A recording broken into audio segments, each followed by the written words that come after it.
Marine reacts to SCP-239, also known as the Witch Child, and its object class Keter, by TheVolgun. As always, I'm going to be posting a link to the original video and channel down in the description below, so go ahead and make sure that you check them out. So no new announcements today, so let's get right into this SCP.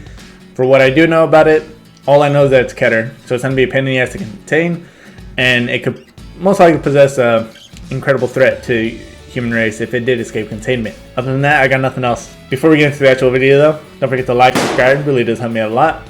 Hit that notification bell right there so you get notified every time I do upload. Sometimes uploading twice a day, typically working on them in the mornings, releasing them in the late afternoon to late evening. That way when you all get off work, you can enjoy these videos at your leisure. So without further ado, let's go ahead and see what SCP-239, also known as the Witch Child, is all about. Today we're going to be looking at item number SCP-239, object class Keter. Special containment procedures. SCP-239 is to be kept within a one-room cell, furnished with one bed, one EKG machine, and one IV to be filled with a pentobarbital mixed with to be refilled daily. Under no circumstances is SCP-239 to be removed from her containment area at any given time. The walls of this cell are to be coated in a telekill lead alloy. Only Class 2 personnel are allowed any contact with SCP-239 at any time. All personnel guarding SCP-239's containment area are to be equipped with telekill headgear. The subject's proper name is something I'm going to leave to a text-to-speech program. Under absolutely no condition should the subject ever be awakened. Any personnel found attempting to awaken the subject will be immediately terminated. So is she kind of like in a coma right now then? Because they're saying that she shouldn't be awakened. I mean, unless she's just like in a long-term sleep, something maybe dealing with the capabilities. Or if they're forcibly keeping her in that coma, obviously for certain reasons that we haven't seen yet. Description. SCP-239 appears to be an 8-year-old girl, 1 meter in height and 20 kilograms in weight. Subject has shoulder-length blonde hair. Upon closer inspection, the subject's eyes shimmer a gray-green shade. Subject seems to emit a previously undiscovered form of radiation, which has been named. These waves seem to be harmless in low concentrations, but in higher concentrations, they could break down matter on a subatomic level. Alright, so I just want to make sure that I got this right. Her eyes are the color and can emit the certain radiation, and obviously we don't know what it's called because it's redacted, but when it starts to be put in a higher concentration, you can actually break matter down to a subatomic level. I can definitely see why this would be a big issue, obviously. SCP-239 seemingly has the ability to do whatever she expresses a will to do. Put simply, the subject can do anything that she truly wants to do on a basal psychological level as long as she is conscious. Fortunately. Oh, okay, so that's why they have her unconscious. And the fact that she's a little girl, you can obviously see how, I mean, like, little kids' imaginations are typically very wider range, it seems, than older adults.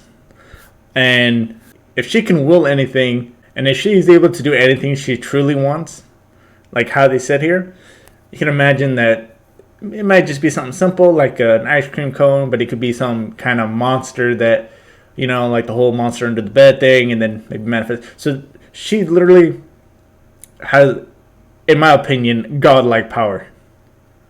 So I could definitely see how that can go wrong, especially being at such a young age. She only seems to be able to affect herself and her immediate surroundings. Therefore, if she can see it, she can change it. It would not be the most prudent course of action, however, to try to test how powerful she can be. She seems to be able to create and affect living matter. For example, when a D-Class personnel accidentally caused her harm, she simply wished him away. Fortunately, when the subject was made to feel guilty for what she had done, she wished him back. SCP-239's self-preservation instinct makes her virtually invincible while she's conscious. Subject's skin cannot be punctured by anything excepting SCP-148. So then it's not even willing something to just happen. It's kind of like a wish. I wonder if this is her actually having the power to do this, or if it's something else, some kind of third party that actually listens to what she wants and then does it for her. Because I don't think I've heard anything about them saying that how much control she has over this. As a method of controlling the subject's ability, she is being told that she is a witch. The worst part is I was looking straight, but I wasn't reading past where it already read. And I'm assuming, so that's where they get the witch from. Okay. Literally just answered my question. This, besides improving morale greatly, makes her believe that she is unable to use her abilities outside of a pre-approved list of spells given to her by the Foundation. This will hopefully prevent any and all attempted escapes. However, the subject is to be kept calm at all times to prevent any subconscious wish of harm to herself or others. Called it right? Especially when you're a kid. 239 came to the attention of the Foundation very soon after her birth. Approximately 3 hours after the subject's birth, the hospital was destroyed by an unexplained explosion. The press was informed that it was due to a gas leak.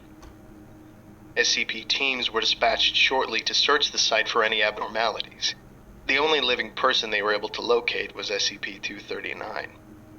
For the next 8 years, the subject was raised under SCP care.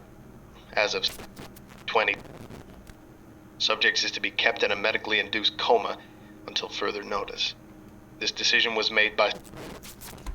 Okay, so so it's not even that she just like... I mean, she is in a coma, but she's being kept there on purpose, which is obviously understandable. So she would be... So for the 8 years... But I'm also curious to see if, when she gets older, would they allow her to wake up?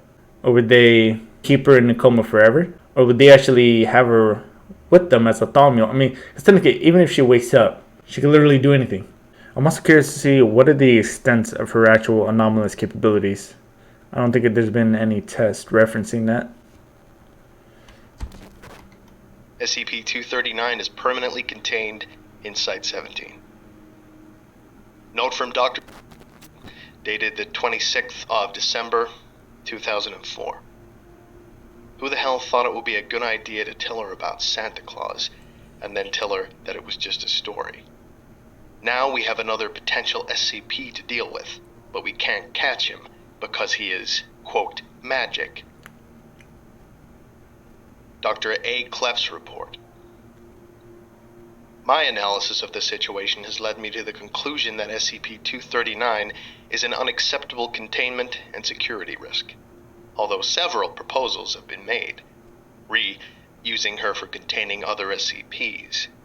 The example of SCP-953 and others must serve as a stark reminder for the risks of overestimating the Foundation's ability to control SCPs with reality-altering powers.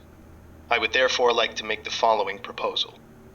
A piercing implement will be constructed of SCP-148, capable of penetrating SCP-239's otherwise impenetrable skin. This tool will be used to kill SCP-239 while she is asleep and her powers are neutralized. Because of the danger of SCP-239 awakening and resisting termination, it is my recommendation that the selective operative carry SCP-668 as well, in order to minimize complications. One of the dangers of this procedure is the possibility that SCP-239 will awaken and perceive the operative as a friend or a, quote, good person, end quote, thus changing reality to match. It is for this reason that I would like to volunteer to carry out the procedure personally.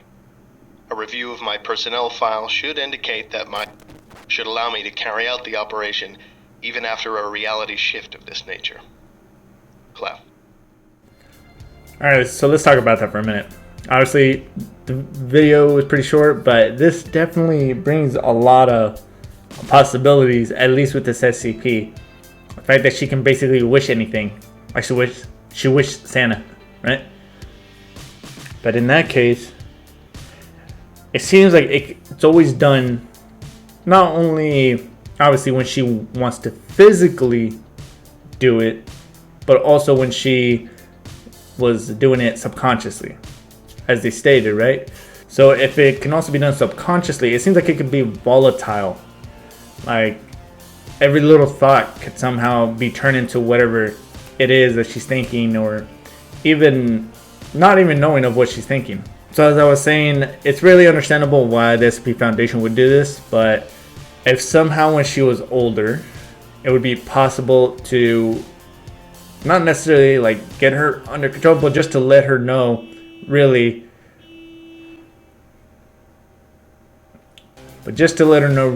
how to control what she can do.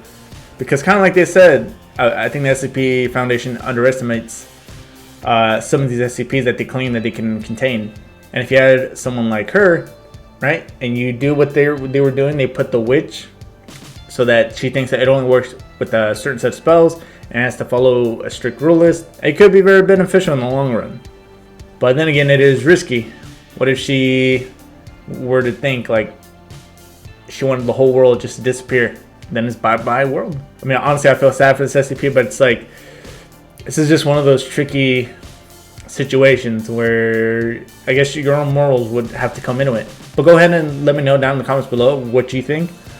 Do you think they should try to help this SCP as far as letting her grow and then actually helping use her capabilities for good?